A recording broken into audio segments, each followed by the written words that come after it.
Look, yes, it's a fact. The world is spinning. Not very well, but certainly faster and faster. Man in the midst of it all. If he creates the conditions for this acceleration, he must also cope with it.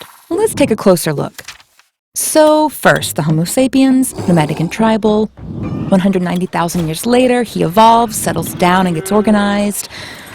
We progress with the printing press. It's all different. The Enlightenment, the English, French, American revolutions. We're almost there. Here's the Industrial Revolution, giving birth to capitalism. Beginning of the 20th century, man controls his world. There's structure. Ford, Taylor, it goes on. World War II, we rebuild and revive the consumption machine. Then, the Information Society finally emerges. Great. Now let's zoom in a little bit on operations in the enterprise world since the post-war.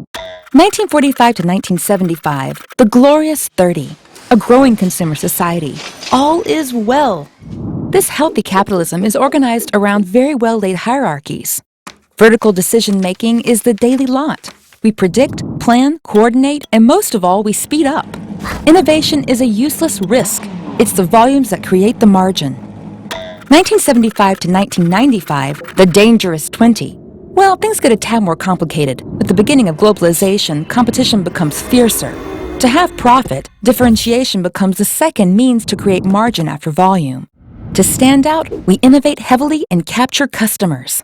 And since 95, the volatile times. No more growth, households consume less, unemployment goes up, globalization hurts. Today, modern man reinvents himself every day. We enter an economy focused on access and use, whereas the 20th century was centered around possessions. This changes it all. We consume virtual things, and being becomes more important than having. Today, the internet helps us reach a wide and targeted audience. Enterprises are in direct and constant relation with customers and all stakeholders. This allows them to closely match expectations, but also forces them to keep moving. Well, things change fast. So here's the principle of tomorrow's enterprise: agility. Goodbye vertical operations. It's now time for more horizontal or neuronal operations. Big enterprises reorganize in small, agile entities. What's vital is that they communicate among themselves and with interlocutors. When a change in direction is decided, bam! Everyone starts to shift. I'm telling you, agility. The three performance drivers in enterprises are anticipation, cooperation, innovation. All this for the sake of all stakeholders' well-being.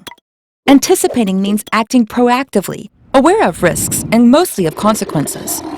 Cooperating means acting by always seeking a satisfied outcome in a very close relationship among employees and with customers. Innovation is a state of mind as well as a dosage. I'm always ready to innovate, and when I do it, I only innovate what I must in order to stay relevant. To last, our enterprises need to adapt to this new world and be ready at any moment to spin as fast as it does. And this is organizational agility.